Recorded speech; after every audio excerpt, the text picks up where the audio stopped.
SSC GD আমাৰ অসমত final cut off কিমান যাব? এইটো হয়তো সকলোৰে মনত প্ৰশ্ন আছে যে এইবাৰ কাট অফটো বহুত হাই যাব। এইটোৱে সকলে ভাবি আছা আৰু বহুতে হয়তো 2-3 মান 4 মান বেছি আছে বাবে তোমালোকে ৰানিং ষ্টাৰ্ট কৰা নাই, এইটো সকলে ভাবি আছা। আৰু 5-6 যিহঁত ক্লাছে আছে সিহঁতসকল তোমালোকে ভাবি আছা যে এইবাৰ জিকেটি একো লাভ নাই, কি হ'ব বাৰু, কাট অফটো বহুত আহি যাব, 15 মাৰ্ক বা 20 মাৰ্ক গুচি যাব, তেনেকুৱা কাট অফ যাব। ইমান ভাবি আছা বাবে ৰানিং ষ্টাৰ্ট কৰা নাই। আজি সেইবিলাকৰ বিষয়ে সকলোকে মই ডিছকাছ কৰিবলৈ লৈছোঁ, ফাইনেল কাট অফ কিমান যাব পাৰে সেইটোৰ বিষয়ে। এতিয়া কথাটো হ'ল, তোমালোকে যিহেতু 2-3-4-5 মান বেছি পাইছা, ফিজিকেল ষ্টাৰ্ট কৰা নাই, তোমালোকে কিন্তু বহুত ভুল কৰি আছা। 5-6-7-এর যিমানে ক্লাছ পাইছা 100% মই কৈছোঁ বহুত মানে বহুত ভুল কৰি আছা। তোমালোকে জানি আছা সকলোৰে পৰা যে কাট অফ বহুত হাই যাব, আৰু ময়ো হয়তো এটা দুটামান ভিডিঅ' কাট অফত কৈছিলোঁ 60-65-70 মান যাব চাগে, তেনেকুৱা কৈছিলোঁ। বাট এইটো মই ছেফ জোনৰ কথা কৈছিলোঁ, যে এইটো মাৰ্ক থাকিলে তুমি 100% যিকোনো এটা পোষ্টত পাই যাবা, সেইটোৱে মই কৈছোঁ।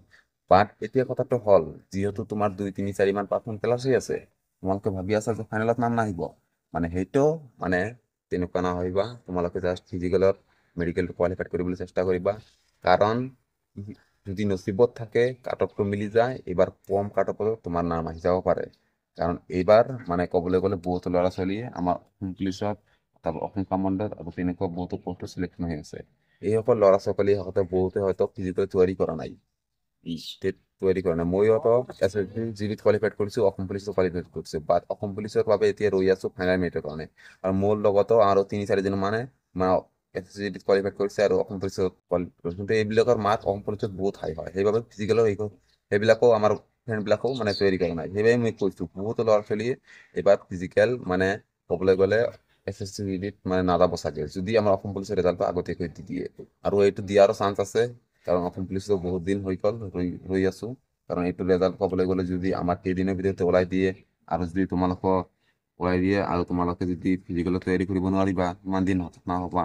সেইটোৱে মই কৈছোঁ, এতিয়া একো নাভাবি জাষ্ট তোমালোকে 2-3-4-5 মান যিমান ক্লাছ হৈ আছে ফাইনেলত ইমান নাভাবি, ফাইনেল মেৰিটত মানে সকলোৰে যে নাম আহিব এইটো কনফাৰ্ম নহয়, কাৰণ চাকৰি সকলোৱে নাপায়। কাৰণ কিছুমানে হাই মাৰ্ক থকাৰ পিছতো 190 মাৰ্ক থকাৰ পিছতো মেডিকেলত অলপ পইণ্টৰ কাৰণে ওলাই যায়, ফিজিকেলটো ভালকৈ কোৱালিফাইড কৰিব নোৱাৰে, তেনেকুৱা পৰিস্থিতিৰ সৃষ্টি হয়। আৰু তেনেকুৱা পৰিস্থিতিৰ সৃষ্টি হ'ব নে নহ'ব তেনেকুৱা আৰু কোনেও নাজানে, তুমিও নাজানা, কাৰণ এইটো ফিজিকেল মেডিকেলৰ ওপৰতে ডিপেণ্ড কৰিব। সেইবাবে তোমাৰ 3-4-5 মান যিমান আছে ক্লাছ, তোমালোকে ফিজিকেল মেডিকেলটো কোৱালিফাইড কৰিবলৈ চেষ্টা কৰা।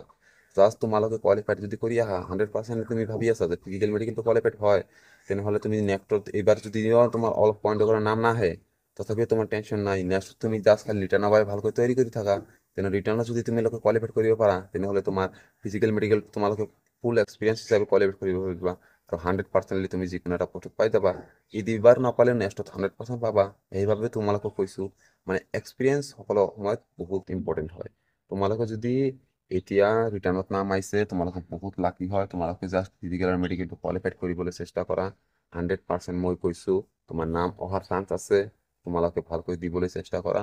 আৰু মানুহৰ কথা ইমান নুশুনিবা, তুমি ক'বলৈ গ'লে সেইবিলাকে অলপমান হাই মাৰ্ক পাইছে বাবে সিহঁতে বেলেগক ডিমটিভেট কৰি থাকে। এনেকৈ ডিমটিভেট কৰি থাকে, সিহঁতে যদি নাযায় তেনেহ'লেতো আমাৰ বহুত সুবিধা হ'ব। আমি যদি কোৱালিফাইড কৰিব পাৰোঁ, আমাৰ চাকৰিটো হৈ যাব। তেনেকুৱাই মানে বহুতো ল'ৰা ছোৱালী মানে সেইবাবে কৈ থাকে যে কাট অফ হাই যাব, তোমালোকে মানে মানে ফিজিকেলি লাভ নাই, তেনেকুৱা মানে বহুত কৈ থাকে। আৰু এইবিলাক মানে কৈ কৈ মানুহক মানে ডিমোটিভেট কৰি থাকে। মই কৈছোঁ তোমালোকে মানুহৰ কথা মন নিদিয়ে, তোমালোকে জাষ্ট ফিজিকেলৰ বাবে তৈয়াৰী কৰি থাকা। কি হ'ব পিছত চাবা, তোমালোকে ফিজিকেল তৈয়াৰী কৰি। ভিডিঅ'টো যদি ফাৰ্ষ্টৰ পৰা লাষ্ট চাইছা মই সকলোকে ধন্যবাদ জনাইছোঁ।